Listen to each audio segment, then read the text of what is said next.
वर्षाची जुनी मैत्री होती, राजकीय मतभेद विसरून आज शुभेच्छा देण्याकरिता आलेला आहात. माझी मैत्री आहे, आमची मैत्री कायम आहे आणि माझ्या मैत्रीत आणि संबंधात कधी आणि हा फार स्पष्ट होता.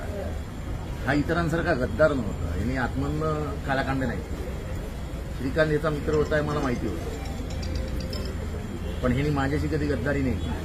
माझ्याबरोबर राहून माझीच वाजवण्याचं काम यांनी कधी नाही. त्यामुळे याच्यावर तुम्हाला नाही. आणि माझ्या आयुष्यातली सर्वात मोठी चुकी होती. मी ह्या खानदानाला दूर ठेवलं का, तर एका खानदानाला जवळ केलं आणि ते खानदान जे काही याच्याबद्दल सांगायचं त्याच्यावर अतिविश्वास ठेवला. ही माझ्या आयुष्यातली सर्वात मोठी चुकी.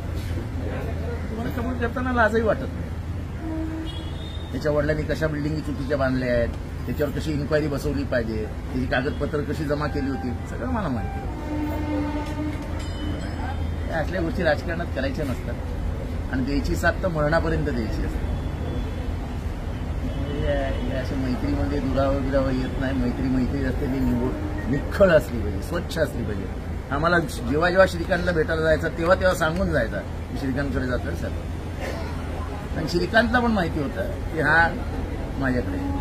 नंतरच्या राजकारणामध्ये जे काही बदल झाले त्याला जावं लागलं. तुम्ही तुमच्या कळव्यातल्या भाषणांमध्ये अनेकदा उल्लेख केलेला आहे, केनी कुटुंबियांचा असेल किंवा साळवी कुटुंबियांचा असेल, यांनी मला नेहमी साथ दिली.